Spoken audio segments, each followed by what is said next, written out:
The Shunned House by H.P. Lovecraft. Reading by Gregg, Margarite.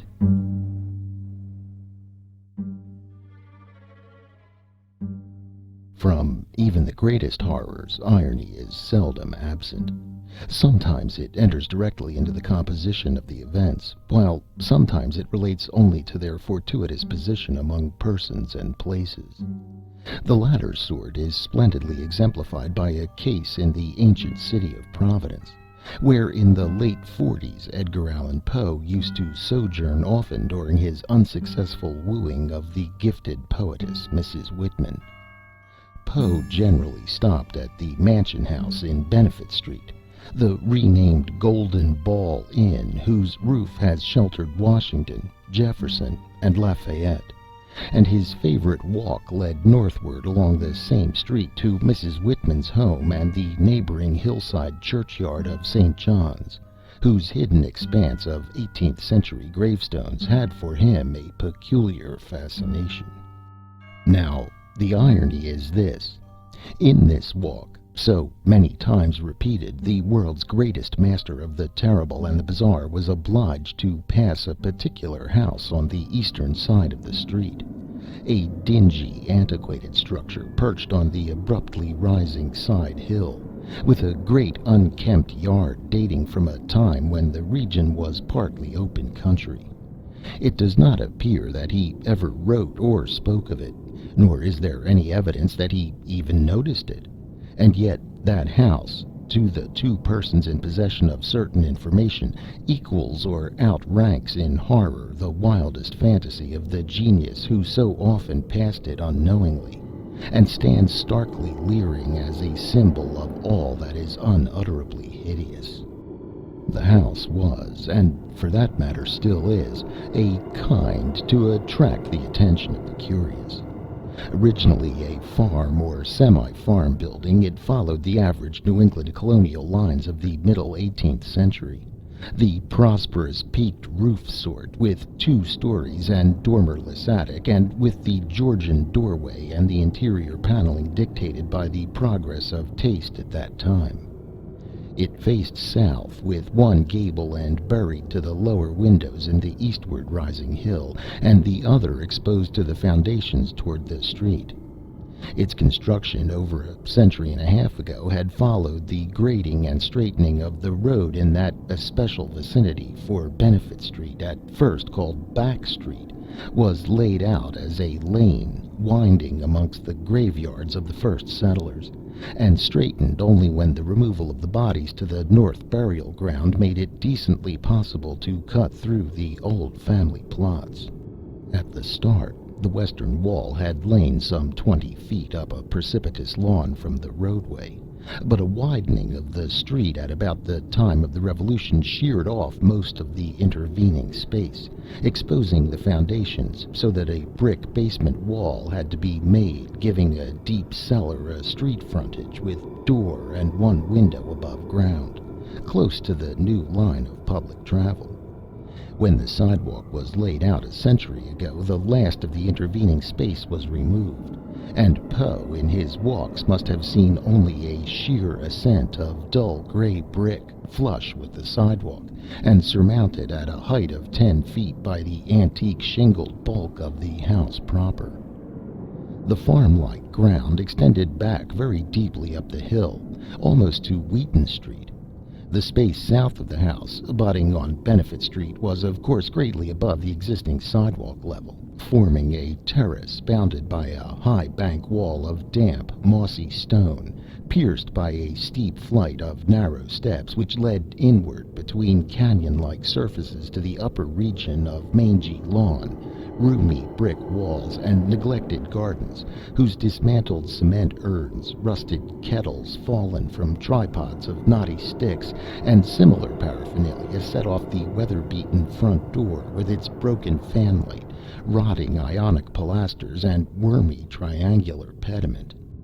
What I heard in my youth about the Shunned House was merely that people died there in alarmingly great numbers. That, I was told, was why the original owners had moved out some 20 years after building the place.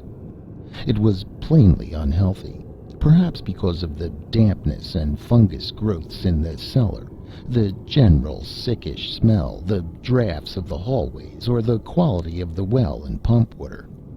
These things were bad enough, and these were all that gained belief among the persons whom I knew. Only the notebooks of my antiquarian uncle, Dr. Elihu Whipple, revealed to me at length the darker, vaguer surmises which formed an undercurrent of folklore among old-time servants and humble folk. Surmises which never traveled far, and which were largely forgotten when Providence grew to be a metropolis with a shifting modern population. The general fact is that the house was never regarded by the solid part of the community as in any real sense haunted. There were no widespread tales of rattling chains, cold currents of air, extinguished lights, or faces at the window. Extremists sometimes said the house was unlucky, but that is as far as even they went. What was really beyond dispute is that a frightful proportion of persons died there, or more accurately, had died there, since after some peculiar happenings over 60 years ago, the building had become deserted through the sheer impossibility of renting it. These persons were not all cut off suddenly by any one cause. Rather did it seem that their vitality was insidiously sapped, so that each one died the sooner from whatever tendency to weakness he may have naturally had. And those who did not die displayed in varying degree a type of anemia or consumption, and sometimes a decline of the mental faculties, which spoke ill for the salubriousness of the building. Neighboring houses, it must be added, seemed entirely free from the noxious quality. This much I knew before my insistent questioning led my uncle to show me the notes which finally embarked us both on our hideous investigation. In my childhood, the Shunned House was vacant, with barren, gnarled, and terrible old trees, long, queerly pale grass, and nightmarishly misshapen weeds in the high terraced yard where birds never lingered. We boys used to overrun the place, and I can still recall my youthful terror, not only at the morbid strangeness of this sinister vegetation, but at the eldritch atmosphere and odor of the dilapidated house, whose unlocked front door was often entered in quest of shutters. The small paned windows were largely broken, and a nameless air of desolation hung round the precarious paneling, shaky interior shutters, peeling wallpaper, falling plaster, rickety staircases, and such fragments of battered furniture as still remained. The dust and cobwebs added their touch of the fearful, and brave indeed was the boy who would voluntarily ascend the ladder to the attic, a vast raftered length, lighted only by small blinking windows in the gable ends, and filled with a massed wreckage of chests, chairs, and spinning wheels, which infinite years of deposit had shrouded and festooned into monstrous and hellish shapes. But after all, the attic was not the most terrible part of the house. It was the dank, humid cellar, which somehow exerted the strongest repulsion on us, even though it was wholly above ground on the street side, with only a thin door and window-pierced brick wall to separate it from the busy sidewalk.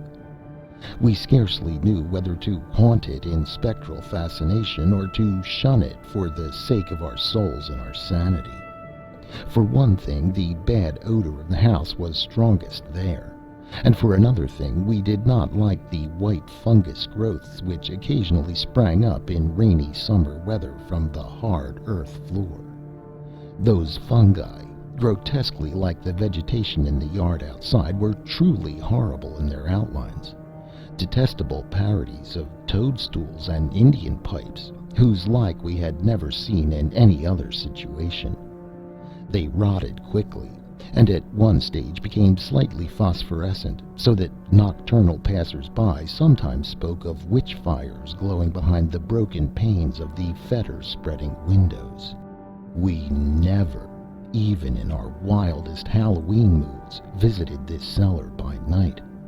but in some of our daytime visits could detect the phosphorescence, especially when the day was dark and wet.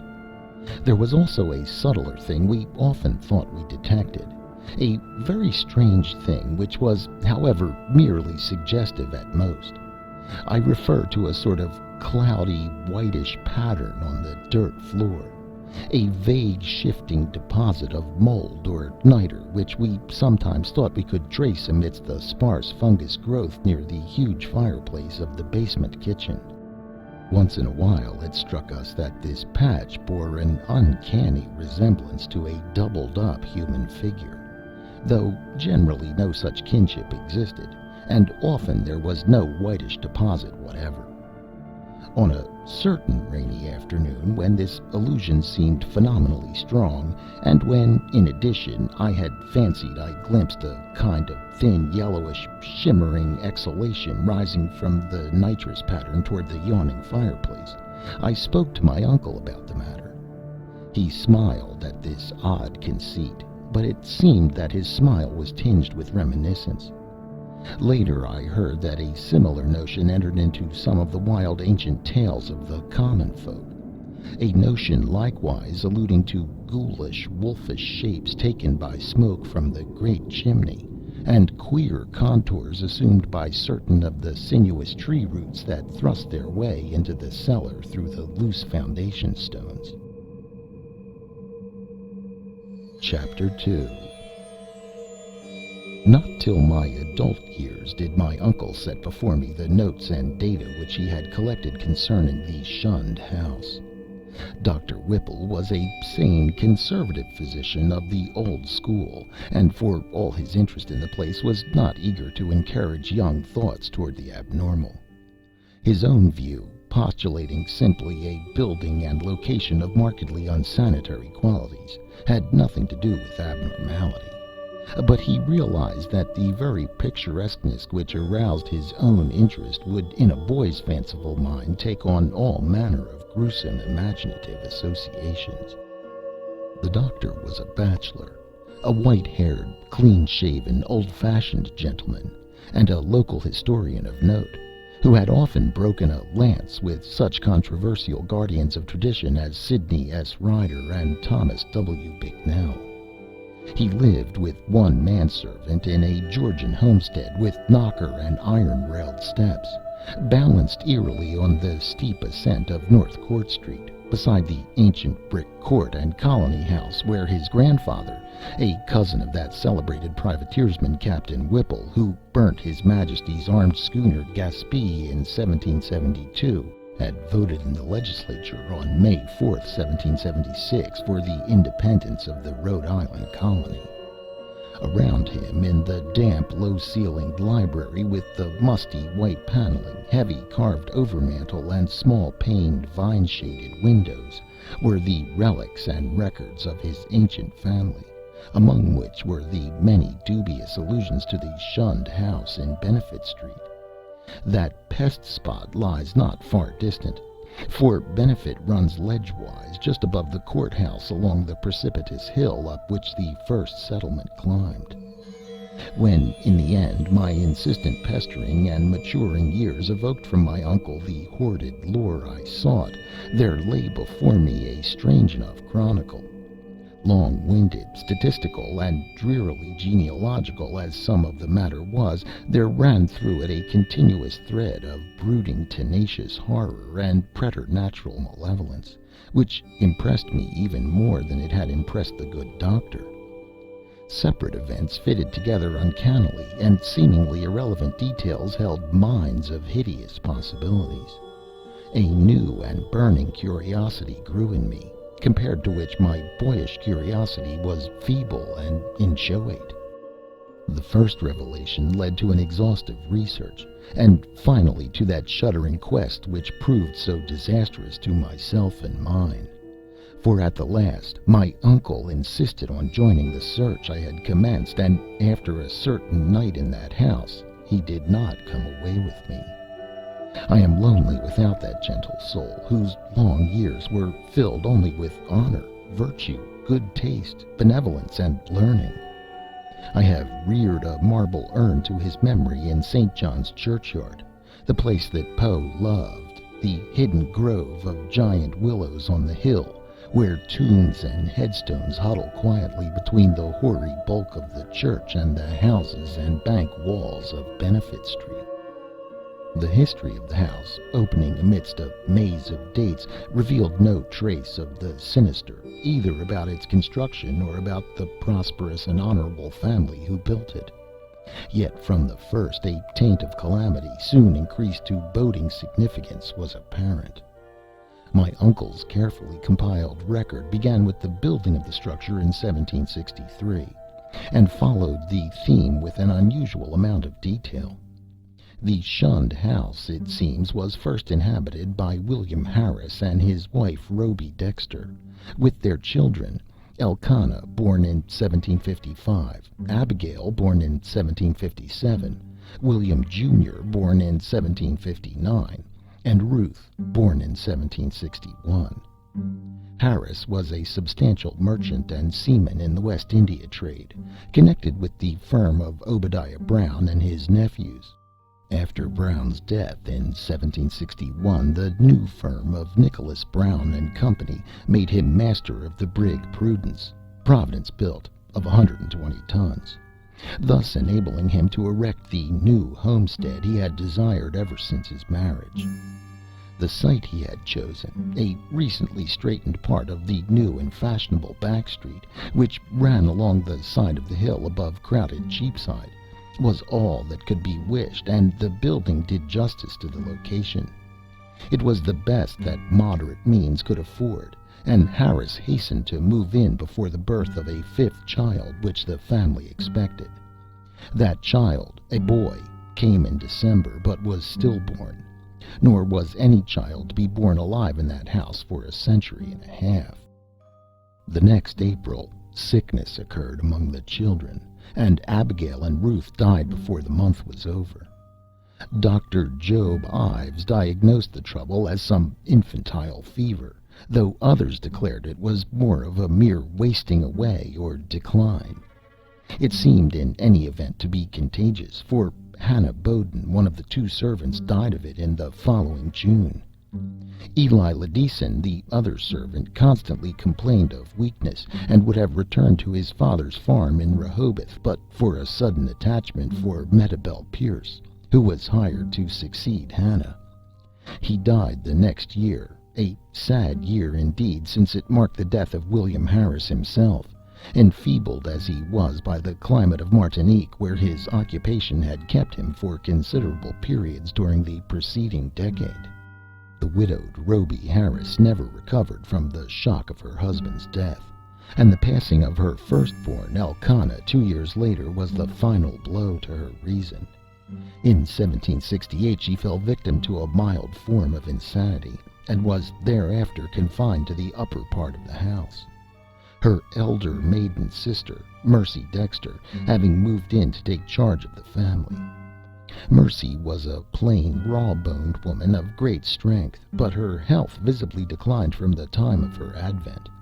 She was greatly devoted to her unfortunate sister, and had an especial affection for her only surviving nephew, William, who from a sturdy infant had become a sickly, spindling lad. In this year the servant Metabel died, and the other servant, Preserve It Smith, left without coherent explanation, or at least with only some wild tales and a complaint that he disliked the smell of the place. For a time Mercy could secure no more help, since the 7 deaths and case of madness, all occurring within 5 years' space, had begun to set in motion the body of fireside rumor which later became so bizarre. Ultimately, however, she obtained new servants from out of town. Anne White, a morose woman from that part of North Kingstown, now set off as the township of Exeter, and a capable Boston man named Zenas Lowe. It was Anne White who first gave definite shape to the sinister idle talk. Mercy should have known better than to hire anyone from the Nooseneck Hill country, for that remote bit of backwoods was then, as now, a seat of the most uncomfortable superstitions. As lately as 1892, an Exeter community exhumed a dead body and ceremoniously burnt its heart in order to prevent certain alleged visitations injurious to the public health and peace. And one may imagine the point of view of the same section in 1768.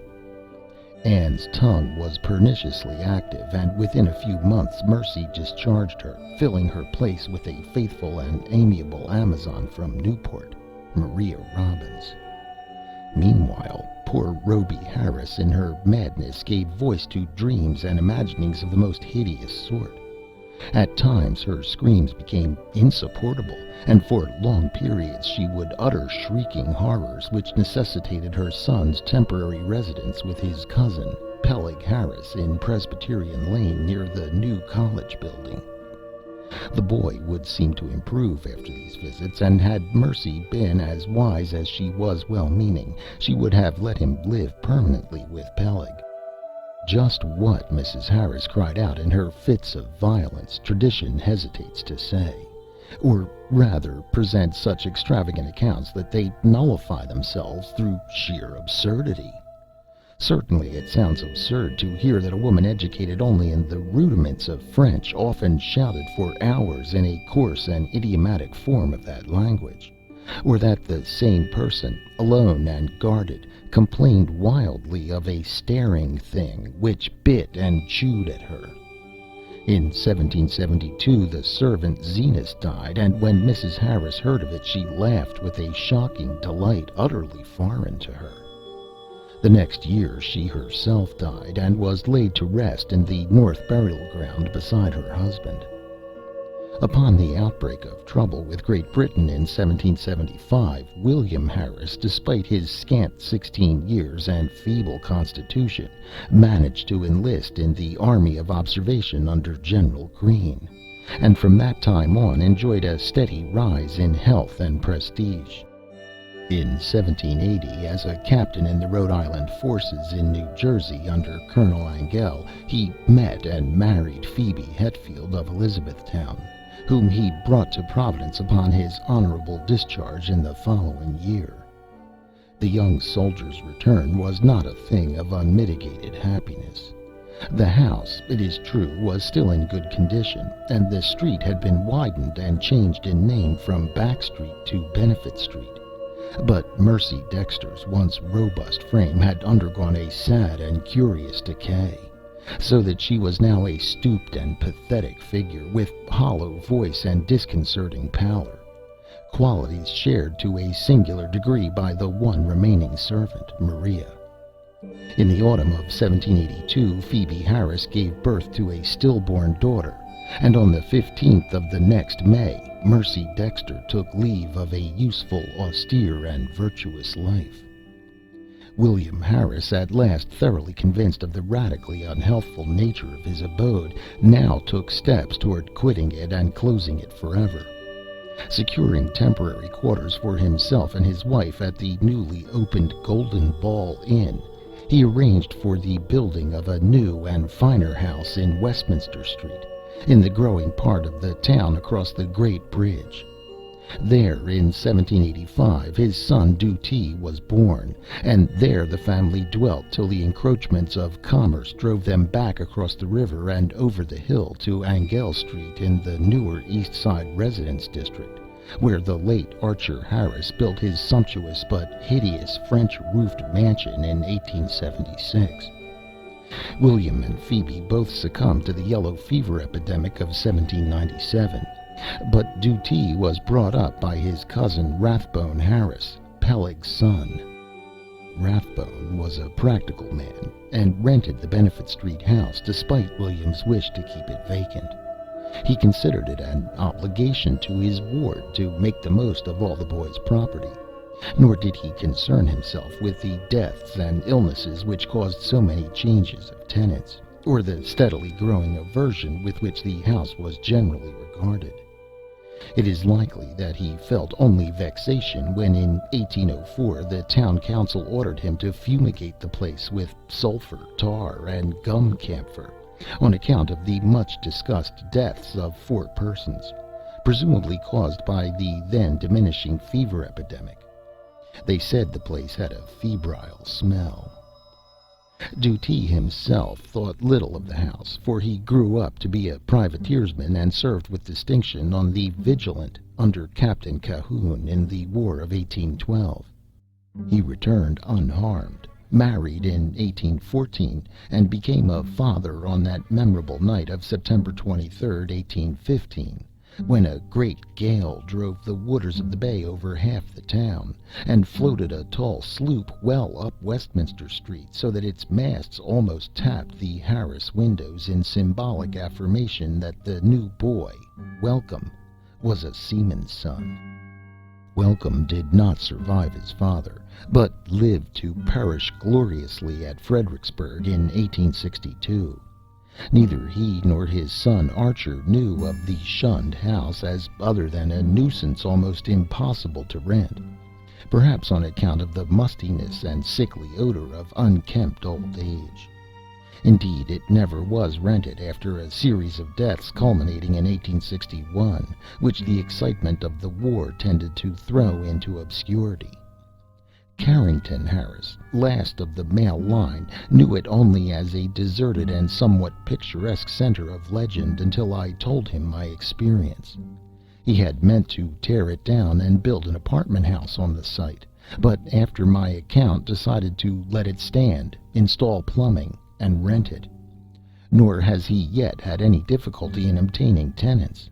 The horror has gone. Chapter 3. It may well be imagined how powerfully I was affected by the annals of the Harrises. In this continuous record there seemed to me to brood a persistent evil beyond anything in nature as I had known it, an evil clearly connected with the house and not with the family. This impression was confirmed by my uncle's less systematic array of miscellaneous data. Legends transcribed from servant gossip, cuttings from the papers, copies of death certificates by fellow physicians, and the like.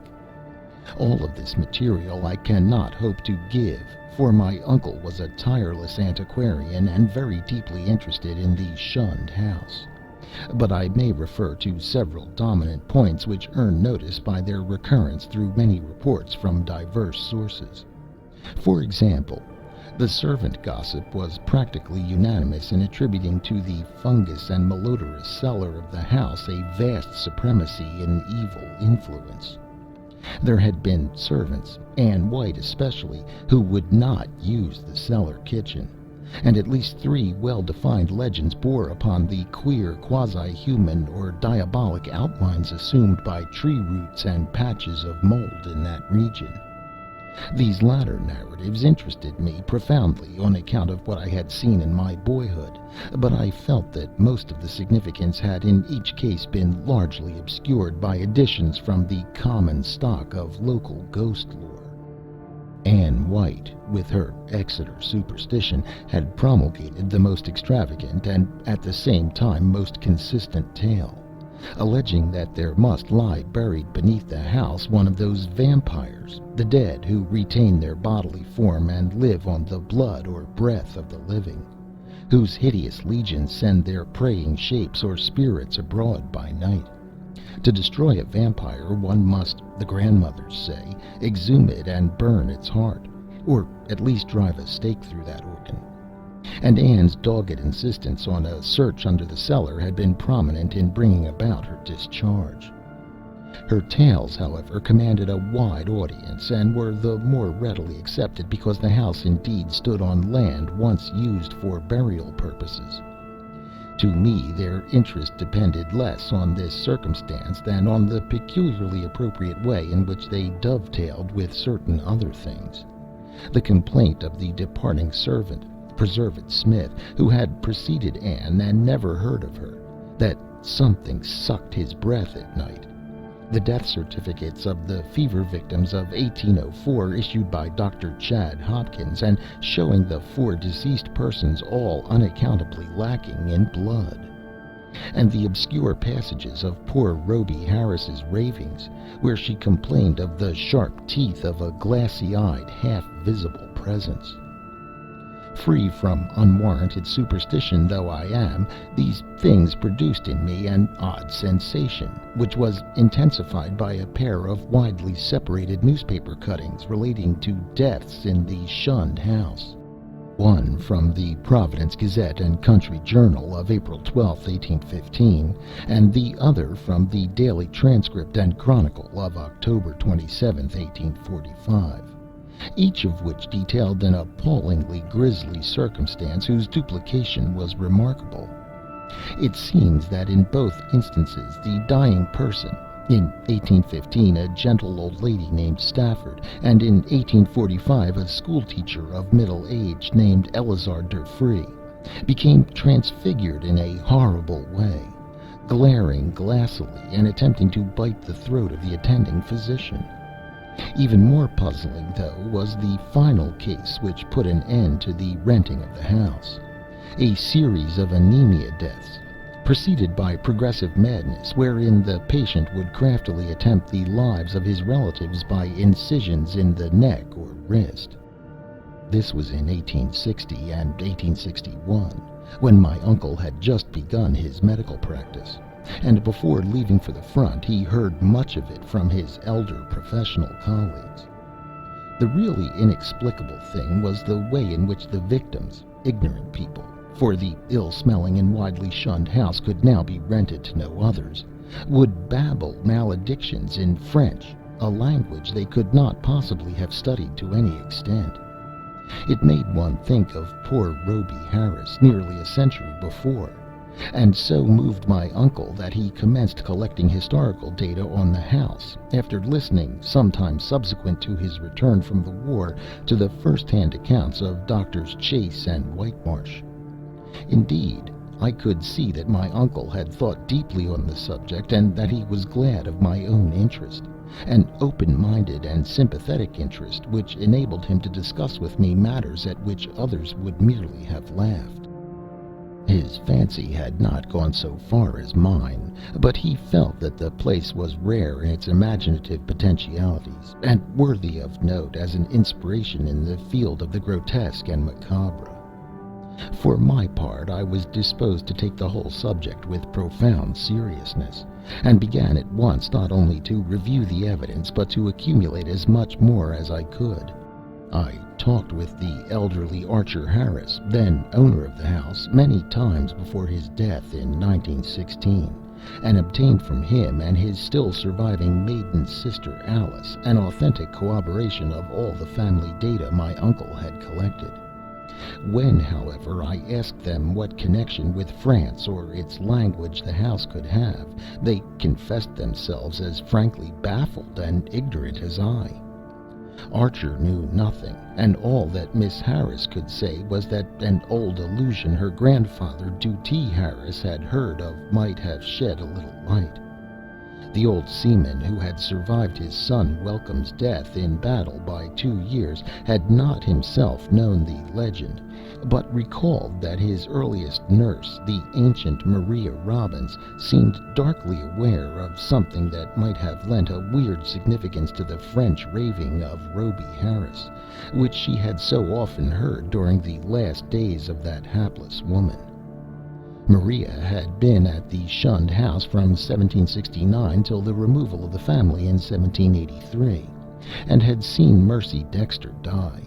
Once she hinted to the child Duty of a somewhat peculiar circumstance in Mercy's last moments, but he had soon forgotten all about it, save that it was something peculiar. The granddaughter, moreover, recalled even this much with difficulty. She and her brother were not so much interested in the house as was Archer's son Carrington, the present owner, with whom I talked after my experience. Having exhausted the Harris family of all the information it could furnish, I turned my attention to early town records and deeds with a zeal more penetrating than that which my uncle had occasionally shown in the same work. What I wished was a comprehensive history of the site from its very settlement in 1636, or even before, if any Narragansett Indian legends could be unearthed to supply the data. I found at the start that the land had been part of the long strip of home lot granted originally to John Throckmorton, one of many similar strips beginning at the town street beside the river and extending up over the hill to a line roughly corresponding with the modern Hope Street. The Throckmorton lot had later, of course, been much subdivided, and I became very assiduous in tracing that section through which Back or Benefit Street was later run. It had, as rumor indeed said, been the Throckmorton graveyard, but as I examined the records more carefully, I found that the graves had all been transferred at an early date to the North Burial Ground on the Pawtucket West Road. Then suddenly I came, by a rare piece of chance, since it was not in the main body of records and might easily have been missed, upon something which aroused my keenest eagerness, fitting in as it did with several of the queerest phases of the affair. It was the record of a lease in 1697 of a small tract of ground to an Etienne Roulet and wife. At last the French element had appeared. That, and another deeper element of horror which the name conjured up from the darkest recesses of my weird and heterogeneous reading. And I fervently studied the platting of the locality as it had been before the cutting through and partial straightening of Back Street between 1747 and 1758. I found what I had half expected, that where the Shunned House now stood, the Roulets had laid out their graveyard behind a one-story and attic cottage, and that no record of any transfer of graves existed. The document, indeed, ended in much confusion, and I was forced to ransack both the Rhode Island Historical Society and Shepley Library before I could find a local door which the name of Etienne Roulet would unlock. In the end, I did find something of such vague but monstrous import that I set about at once to examine the cellar of the Shunned House itself with a new and excited minuteness. The Roulets, it seemed, had come in 1696 from East Greenwich, down the west shore of the Narragansett Bay. They were Huguenots from Caudet, and had encountered much opposition before the Providence selectmen allowed them to settle in the town.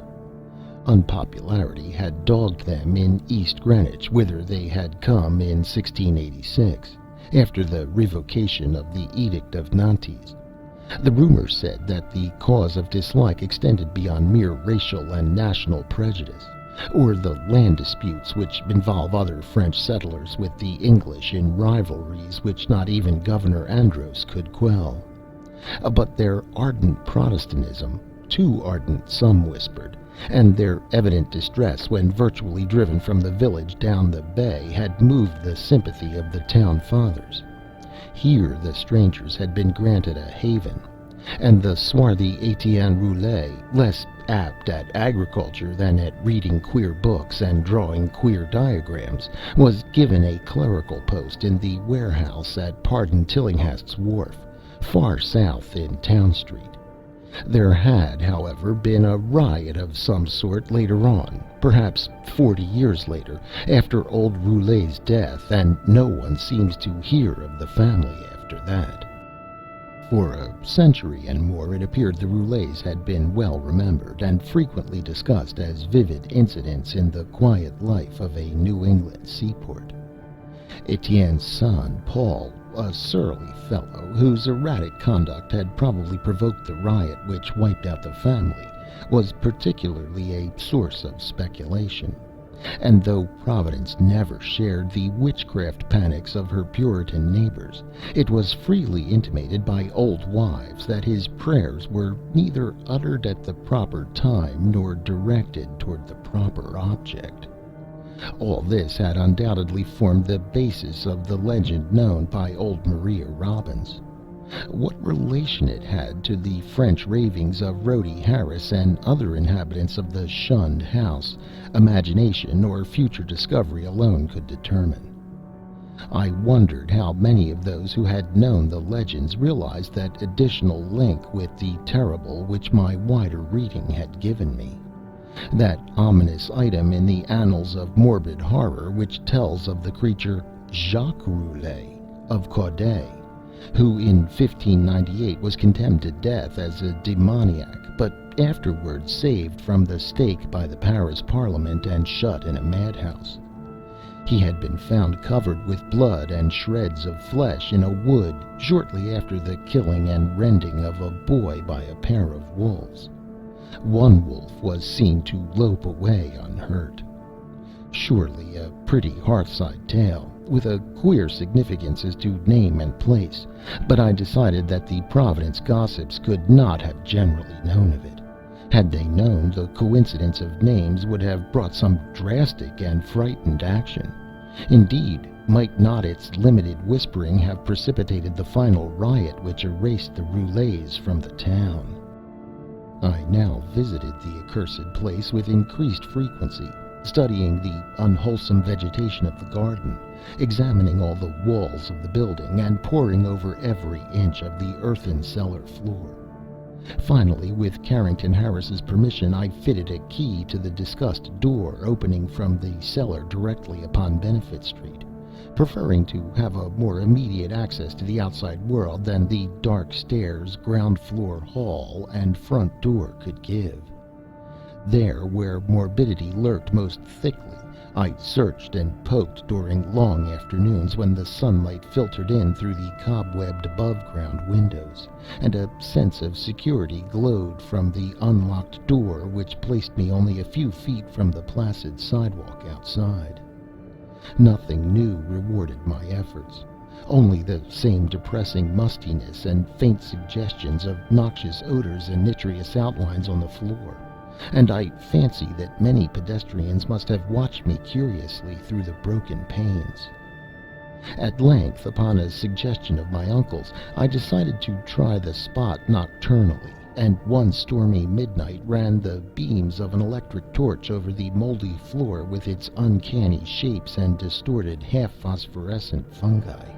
Above the anthropomorphic patch of mold by the fireplace it rose, a subtle, sickish, almost luminous vapor which, as it hung trembling in the dampness, seemed to develop vague and shocking suggestions of form, gradually trailing off into nebulous decay and passing up into the blackness of the great chimney with a fetor in its wake. It was truly horrible, and the more so to me because of what I knew of the spot.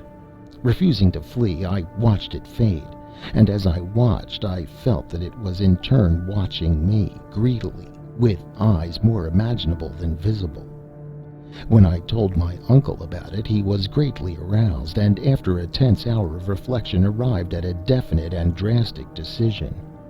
Weighing in his mind the importance of the matter and the significance of our relation to it, he insisted that we both test, and if possible destroy, the horror of the house by a joint night or nights of aggressive vigil in that musty and fungus-cursed cellar.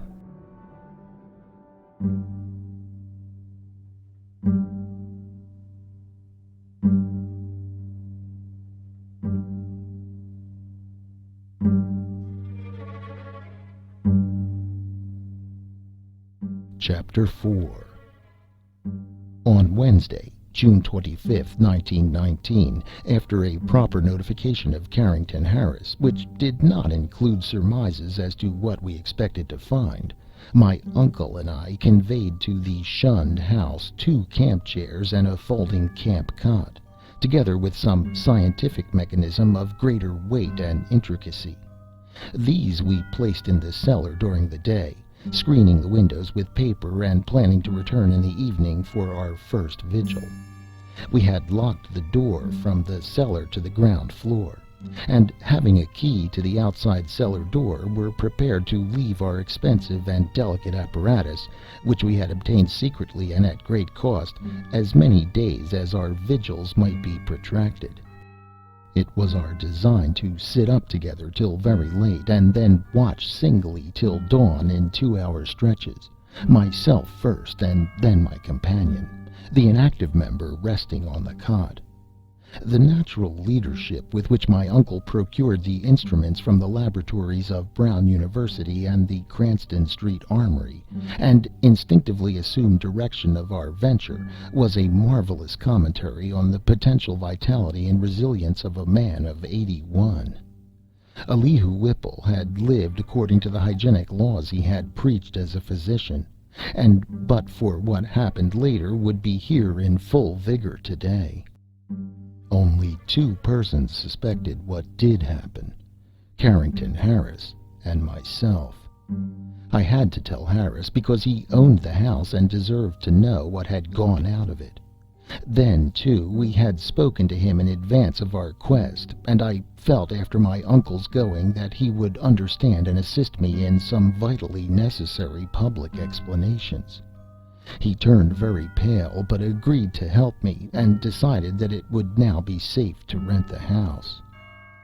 To declare that we were not nervous on that rainy night of watching would be an exaggeration both gross and ridiculous. We were not, as I have said, in any sense childishly superstitious, but scientific study and reflection had taught us that the known universe of 3 dimensions embraces the merest fraction of the whole cosmos of substance and energy. In this case, an overwhelming preponderance of evidence from numerous authentic sources pointed to the tenacious existence of certain forces of great power and, so far as the human point of view is concerned, exceptional malignancy. To say that we actually believed in vampires or werewolves would be a carelessly inclusive statement. Rather must it be said that we were not prepared to deny the possibility of certain unfamiliar and unclassified modifications of vital force and attenuated matter, existing very infrequently in 3-dimensional space because of its more intimate connection with other spatial units, yet close enough to the boundary of our own to furnish us occasional manifestations which we, for lack of a proper vantage point, may never hope to understand. In short, it seemed to my uncle and me that an incontrovertible array of facts pointed to some lingering influence in the Shunned House, traceable to one or another of the ill-favored French settlers of 2 centuries before, and still operative through rare and unknown laws of atomic and electronic motion. That the roulet had possessed an abnormal affinity for outer circles of entity, dark spheres which for normal folk hold only repulsion and terror, their recorded history seemed to prove. Had not, then, the riots of those bygone 1730s set moving certain kinetic patterns in the morbid brain of one or more of them, notably the sinister Paul Roulet, which obscurely survived the bodies murdered and burned by the mob, and continued to function in some multiple-dimensioned space along the original lines of force determined by a frantic hatred of the encroaching community?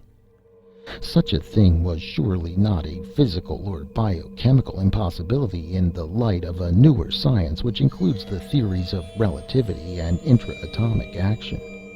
One might easily imagine an alien nucleus of substance or energy, formless or otherwise, kept alive by imperceptible or immaterial subtractions from the life force or bodily tissue and fluids of other and more palpably living things into which it penetrates, and with whose fabric it sometimes completely merges itself. It might be actively hostile, or it might be dictated merely by blind motives of self-preservation. In any case, such a monster must of necessity be in our scheme of things an anomaly and an intruder, whose extirpation forms a primary duty with every man not an enemy to the world's life, health, and sanity. What baffled us was our utter ignorance of the aspect in which we might encounter the thing. No sane person had ever seen it, and few had ever felt it definitely. It might be pure energy, a form ethereal and outside the realm of substance, or it might be partly material, some unknown and equivocal mass of plasticity capable of changing at will to nebulous approximations of the solid, liquid, and gaseous, or tenuously unparticled states.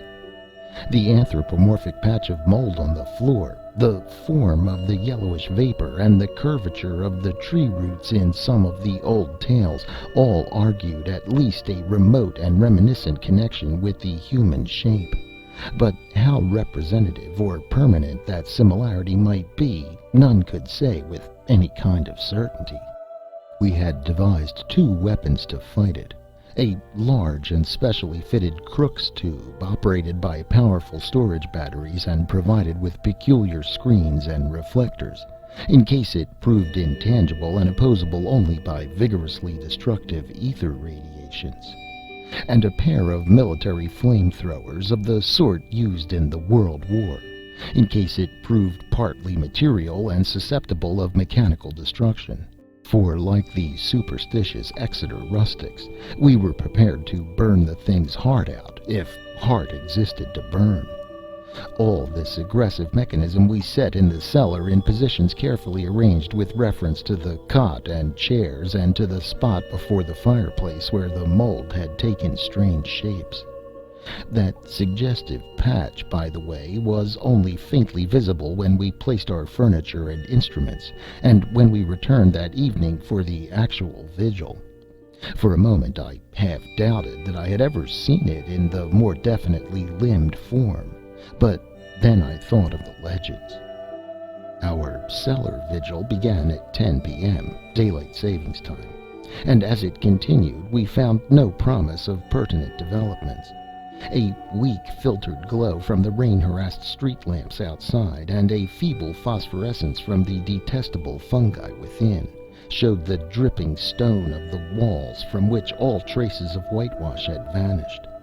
The dank, fetid, and mildew-tainted hard earth floor with its obscene fungi, the rotting remains of what had been stools, chairs, and tables, and other more shapeless furniture, the heavy planks and massive beams of the ground floor overhead, the decrepit plank floor leading to bins and chambers beneath other parts of the house, the crumbling stone staircase with ruined wooden handrail, and the crude and cavernous fireplace of blackened brick where rusted iron fragments revealed the past presence of hooks, andirons, spit, crane, and a door to the Dutch oven. These things, and our austere cot and camp chairs, and the heavy and intricate destructive machinery we had brought. We had, as in my own former explorations, left the door to the street unlocked, so that a direct and practical path of escape might lie open in case of manifestations beyond our power to deal with. It was our idea that our continued nocturnal presence would call forth whatever malign entity lurked there, and that, being prepared, we could dispose of the thing with one or the other of our provided means as soon as we had recognized and observed it sufficiently. How long it might require to evoke and extinguish the thing, we had no notion. It occurred to us, too, that our venture was far from safe, for in what strength the thing might appear, no one could tell. But we deemed the game worth the hazard, and embarked on it alone and unhesitatingly, conscious that the seeking of outside aid would only expose us to ridicule, and perhaps defeat our entire purpose. Such was our frame of mind as we talked far into the night, till my uncle's growing drowsiness made me remind him to lie down for his 2 hours' sleep. Something like fear chilled me as I sat there in the small hours alone. I say alone, for one who sits by a sleeper is indeed alone, perhaps more alone than he can realize. My uncle breathed heavily, his deep inhalations and exhalations accompanied by the rain outside, and punctuated by another nerve-wracking sound of distant dripping water within. For the house was repulsively damp even in dry weather, and in this storm positively swamp-like. I studied the loose antique masonry of the walls in the fungus light and the feeble rays which stole in from the street through the screened window, And once, when the noisome atmosphere of the place seemed about to sicken me, I opened the door and looked up and down the street, feasting my eyes on familiar sights and my nostrils on wholesome air. Still, nothing occurred to reward my watching, and I yawned repeatedly, fatigue getting the better of apprehension. Then the stirring of my uncle in his sleep attracted my notice. He had turned restlessly on the cot several times during the latter half of the first hour, but now he was breathing with unusual irregularity, occasionally heaving a sigh which held more than a few of the qualities of a choking man. I turned my electric flashlight on him and found his face averted. So, rising and crossing to the other side of the cot, I again flashed the light to see if he seemed in any pain. What I saw unnerved me most surprisingly, considering its relative triviality.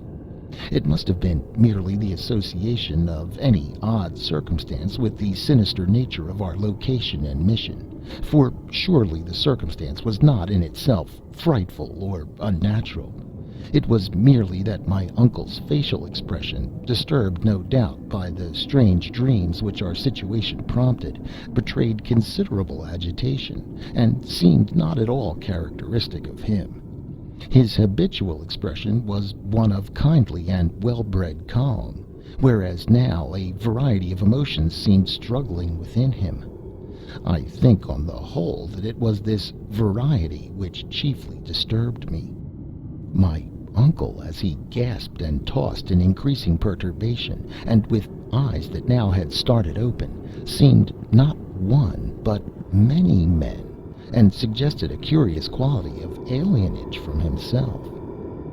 All at once he commenced to mutter, and I did not like the look of his mouth and teeth as he spoke. The words were at first indistinguishable, and then, with a tremendous start, I recognized something about them which filled me with icy fear, till I recalled the breadth of my uncle's education, and the interminable translations he had made from anthropological and antiquarian articles in the Revue des Deux Mondes. For the venerable Elihu Whipple was muttering in French, and the few phrases I could distinguish seemed connected with the darkest myths he had ever adapted from the famous Paris magazine. Suddenly a perspiration broke out on the sleeper's forehead, and he leaped abruptly up, half awake. The jumble of French changed to a cry in English, and the hoarse voice shouted excitedly, "My breath! My breath!" Then the awakening became complete, and with a subsidence of facial expression to the normal state, my uncle seized my hand and began to relate a dream, whose nucleus of significance I could only surmise with a kind of awe. He had, he said, floated off from a very ordinary series of dream pictures into a scene whose strangeness was related to nothing he had ever read. It was out of this world, and yet not of it. A shadowy geometrical confusion in which could be seen elements of familiar things in most unfamiliar and perturbing combinations. There was a suggestion of queerly disordered pictures superimposed one upon the other, an arrangement in which the essentials of time as well as of space seemed dissolved and mixed in the most illogical fashion. In this kaleidoscopic vortex of phantasmal images were occasional snapshots, if one might use the term, of singular clearness but unaccountable heterogeneity. Once my uncle thought he lay in a carelessly dug open pit, with a crowd of angry faces framed by straggling locks and three-cornered hats frowning down on him. Again he seemed to be in the interior of a house, an old house apparently, but the details and inhabitants were constantly changing, and he could never be certain of the faces or the furniture, or even of the room itself, since doors and windows seemed in just as great a state of flux as the presumably more mobile objects. It was queer, damnably queer, and my uncle spoke almost sheepishly, as if half expecting not to be believed, when he declared that of the strange faces many had unmistakably borne the features of the Harris family. And all the while there was a personal sensation of choking, as if some pervasive presence had spread itself through his body and sought to possess itself of his vital processes. I shuddered at the thought of those vital processes, worn as they were by 81 years of continuous functioning, in conflict with unknown forces of which the youngest and strongest system might well be afraid.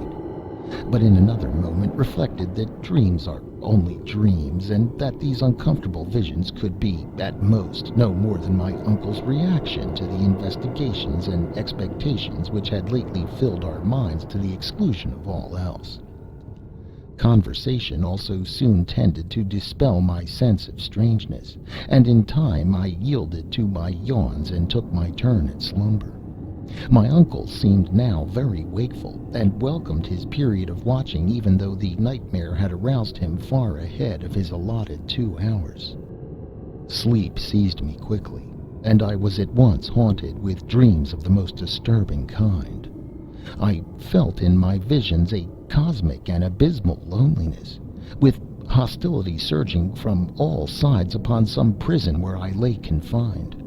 I seemed bound and gagged and taunted by the echoing yells of distant multitudes who thirsted for my blood. My uncle's face came to me with less pleasant association than in waking hours, and I recall many futile struggles and attempts to scream. It was not a pleasant sleep, and for a second I was not sorry for the echoing shriek which clove through the barriers of dream and flung me to a sharp and startled awakeness, in which every actual object before my eyes stood out with more than natural clearness and reality.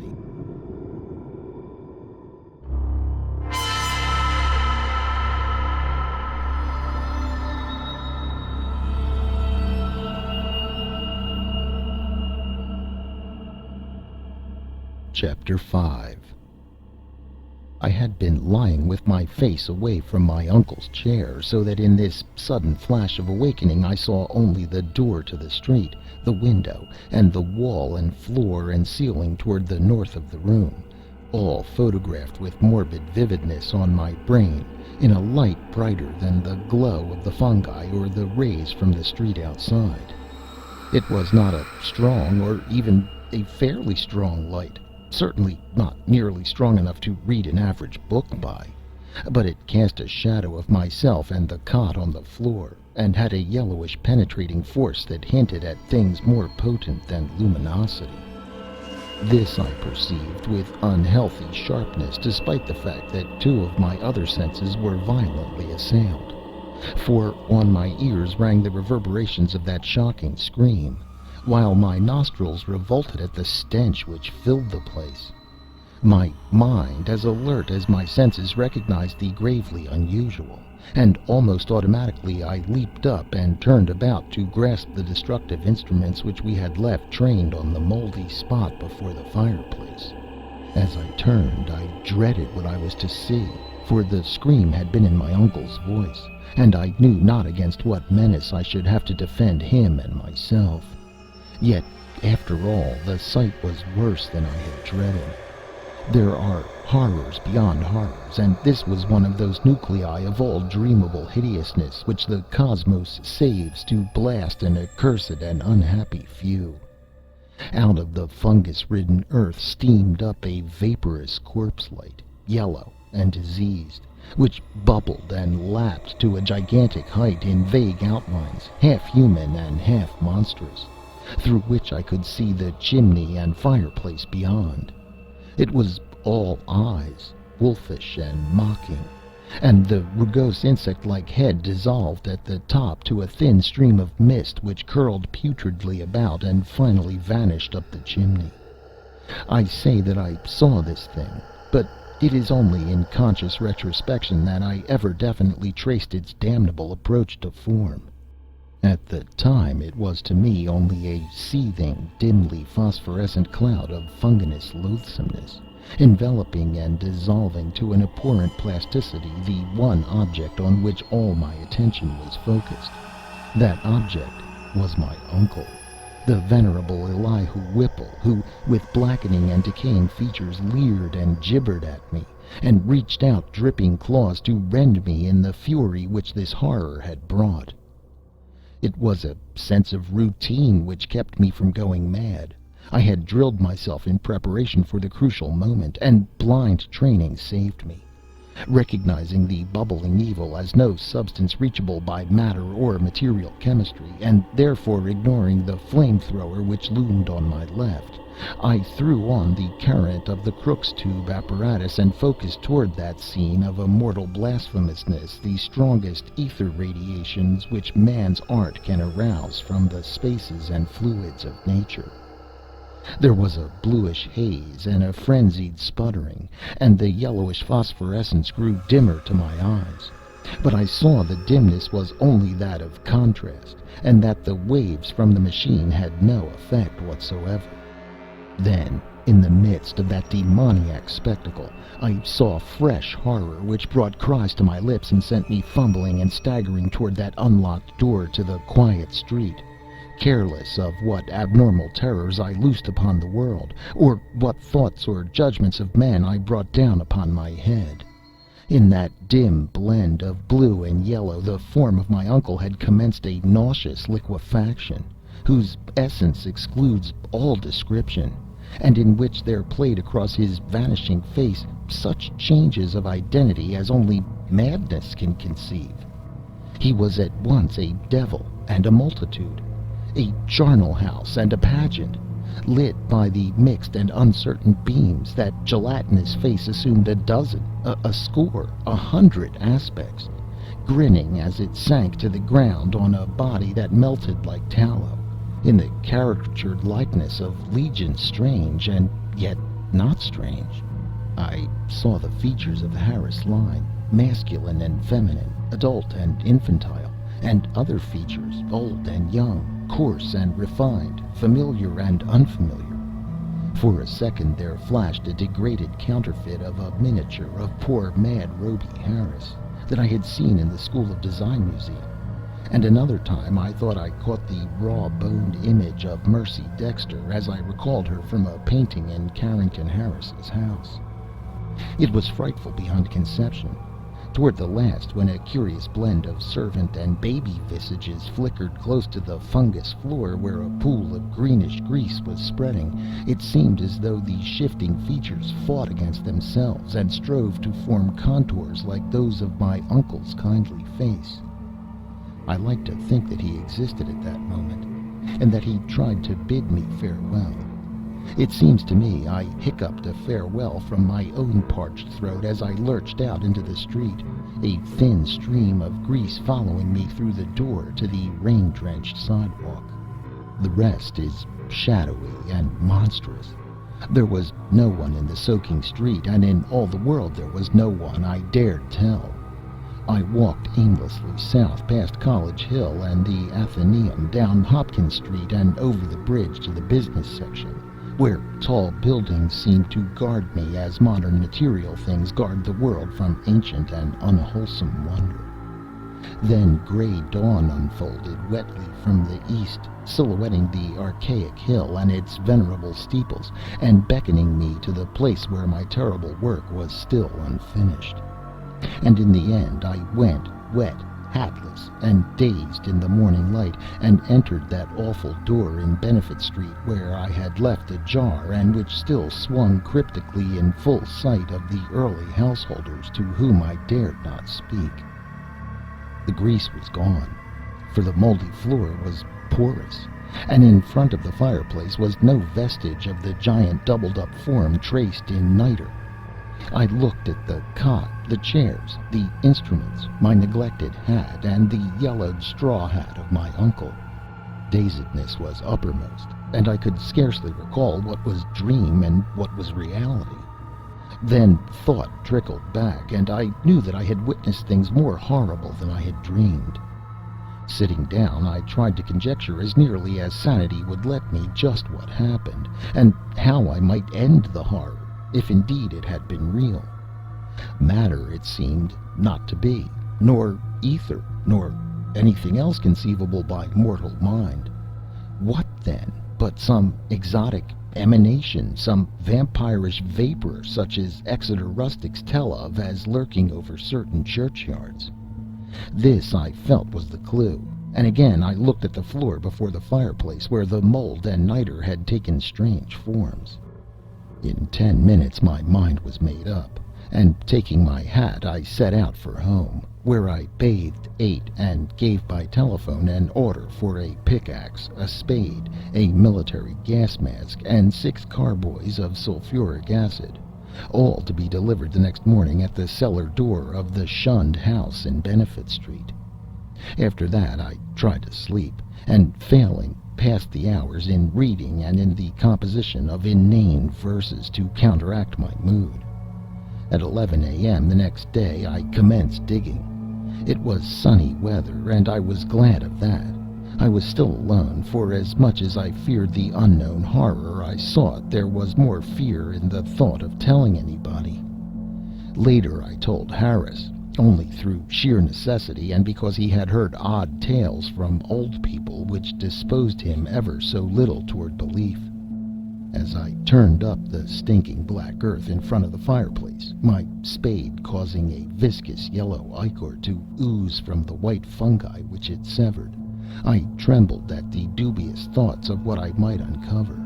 Some secrets of inner earth are not good for mankind, and this seemed to me one of them.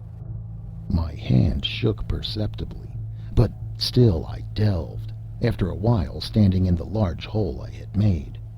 With the deepening of the hole, which was about 6 feet square, the evil smell increased, and I lost all doubt of my imminent contact with the hellish thing whose emanations had cursed the house for over a century and a half. I wondered what it would look like, what its form and substance would be, and how big it might have waxed through long ages of life-sucking. At length I climbed out of the hole and dispersed the heaped-up dirt, then arranging the great carboys of acid around the near 2 sides, so that when necessary I might empty them all down the aperture in quick succession. After that I dumped earth only along the other 2 sides, working more slowly and donning my gas mask as the smell grew. I was nearly unnerved at my proximity to a nameless thing at the bottom of a pit. Suddenly my spade struck something softer than earth. I shuddered and made a motion as if to climb out of the hole, which was now as deep as my neck. Then courage returned, and I scraped away more dirt in the light of the electric torch I had provided. The surface I uncovered was fishy and glassy, a kind of semi-putrid congealed jelly with suggestions of translucency. I scraped further and saw that it had form. There was a rift where a part of the substance was folded over. The exposed area was huge and roughly cylindrical, like a mammoth, soft blue-white stovepipe, doubled in 2, its largest part some 2 feet in diameter.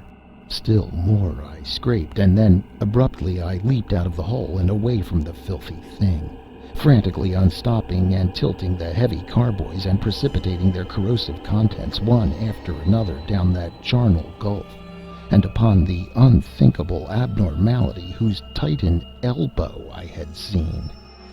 The blinding maelstrom of greenish-yellow vapor which surged tempestuously up from that hole as the floods of acid descended will never leave my memory. All along the hill people tell of the yellow day, when virulent and horrible fumes arose from the factory waste dumped in the Providence River. But I know how mistaken they are as to the source. They tell, too, of the hideous roar which at the same time came from some disordered water pipe or gas main underground. But again I could correct them if I dared. It was unspeakably shocking, and I do not see how I lived through it. I did faint after emptying the 4th carboy, which I had to handle after the fumes had begun to penetrate my mask. But when I recovered, I saw that the hole was emitting no fresh vapors. The 2 remaining carboys I emptied down without particular result, and after a time I felt it safe to shovel the earth back into the pit. It was twilight before I was done, but fear had gone out of the place. The dampness was less fetid, and all the strange fungi had withered to a kind of harmless grayish powder which blew ash-like along the floor. One of Earth's nethermost terrors had perished forever, and if there be a hell, it had received at last the demon soul of an unhallowed thing.